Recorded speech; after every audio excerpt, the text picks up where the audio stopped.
Well, you know what? I'm not gonna do no rigmarole thing like I usually do. I'm not gonna announce anything or say just. I'm gonna say what's just in my mind.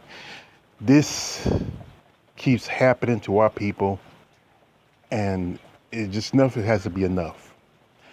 A few days ago, a gentleman by the name of George Floyd, or sometimes friends call him Big Floyd or Big George. And I usually, some people call me Big George, was murdered in Minneapolis by this peckerwood of a police officer, as his so-called partner stood by and watched, and several citizens stood by and watched. Now, ones I'm pretty much, really much, one dude I'm listening to call him bro. Don't call, if a man's not your kind, or he's not even a family member, don't call him bro. Call him you piece of shit, you garbage.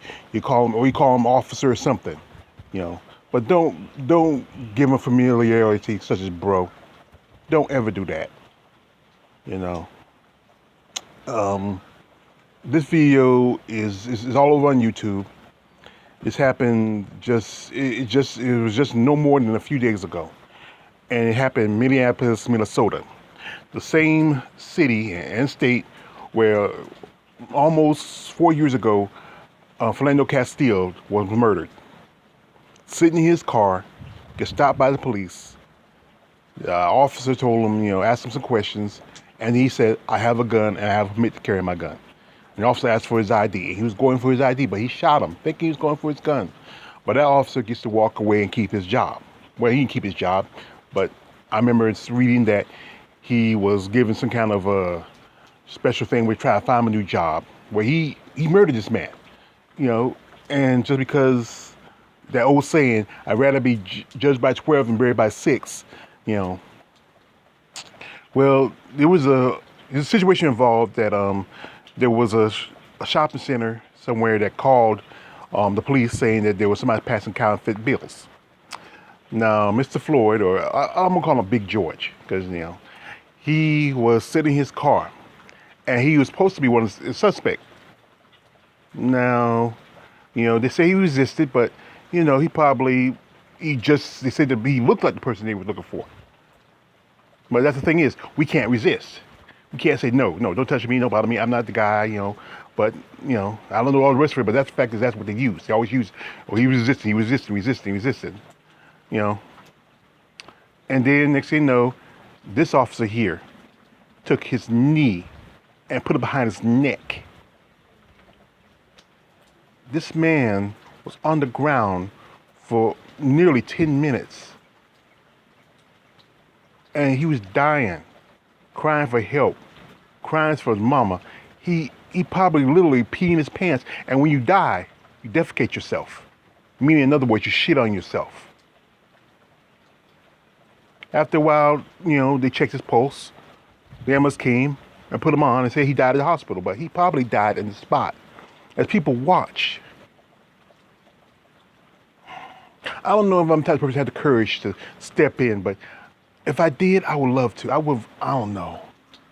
I'm a fan of superheroes. Just a while ago, I was watching the movie Glass. That's the sequel to it was like the third movie from M. Night Shyamalan from the Unbreakable line. You got Unbreakable, you had, what was that other movie? The one, again, I forgot his name.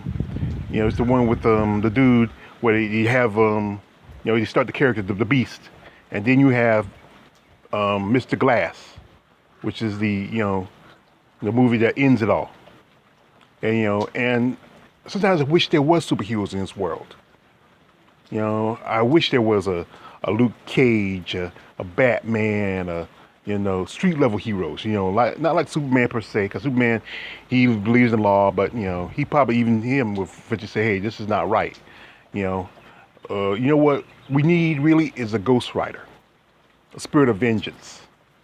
I've said it before. I mean, the drop of human innocent blood, and it just comes out. But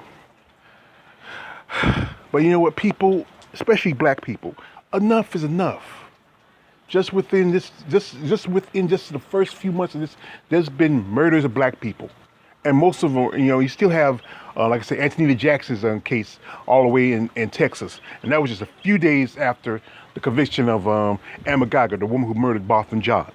You know, you just you just had Ahmaud Arbery, who just he finally brought his two murders to justice, and a third man, the man who recorded the murder.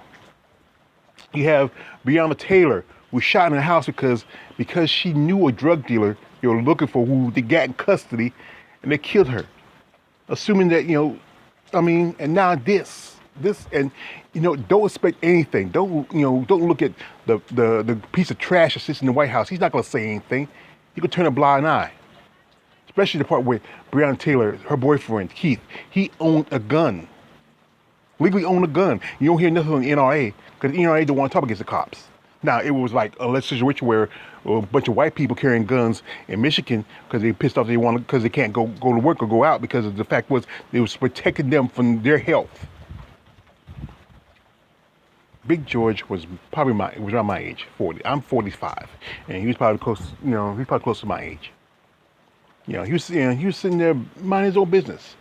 It said that he probably was taking on drugs. Maybe he was smoking a little weed. So what? Compared to drugs like crack, meth, cocaine, weed is not that dangerous. Only reason why it's considered dangerous because the fact is it was originally a cash crop that would have put lumber out of business. This man was crying for his mother. His mother, the most important woman in any man's life next to his children. And I'm just fed up with it. I mean, I don't know if I see something like this, if I had the courage to step in and stop it. I mean, and the one cop, the Asian cop, he's standing there. If there was, it was somebody who was really a badass, they would have grabbed him and threw him into that side of the truck, and then the other cop just took and rammed his head inside of the truck. The problem is, we're sheeple.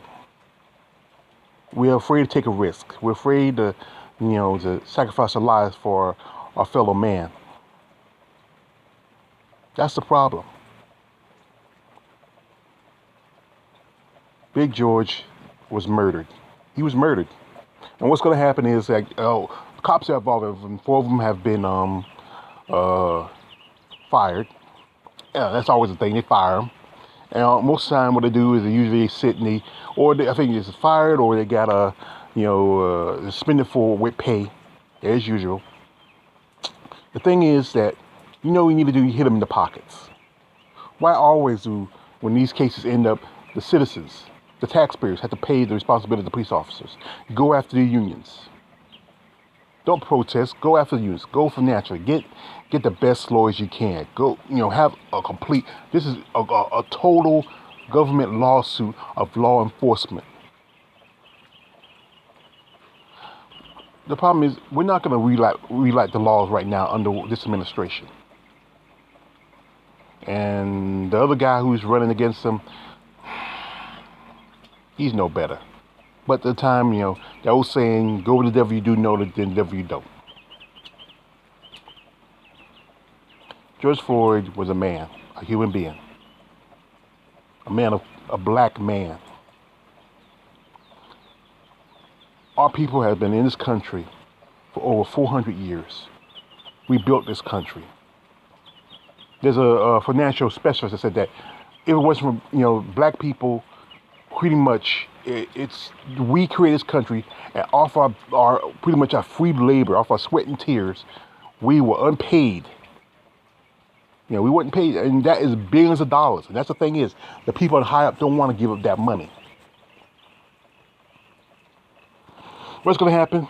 It'll go to a trial, and then what's going to happen is, as usual, the officer's going to go off. If he do, or he get less time than he should be first degree murder.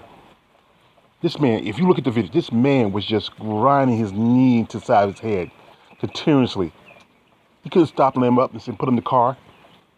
He wanted everybody to see. It's like back in the old, Roman days. gladiators.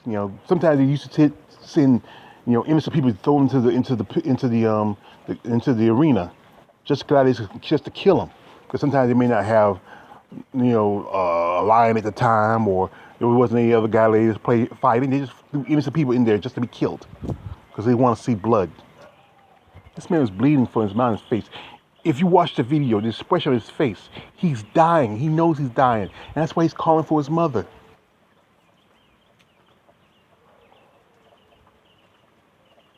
I know I'm asking a lot of from you people, but you see injustice. It's time to stand up. Stop being sheep. Stop being docile. Sometimes you have to become a hero yourself. I know there's a chance that you might lose your life or your freedom or something like that, but sometimes it's best to stand up dying than be on your knees a lot living. Maybe I should follow my own words. I shouldn't tell you that, because maybe I won't be the one who do it myself. But someday, when push comes to shove, we're going to have to push back. Protesting and going to your local politicians not helping. You need to go back to the old Malcolm X. We say justice by any means necessary. And we talking about last night. I see it's coming out supposed to Black Panthers, the real Black Panthers, the ones that fought the police, that fought the system. They're dead. Many was murdered, and the others that lived are not the Black Panthers they were before. I don't know what to say to you. Like I said, I don't know what I would do in that position. Maybe I stand and watch and yell and say something. I don't know if I had the courage to step in and just say, you know what, enough's enough, and fight back. But the day's gonna come.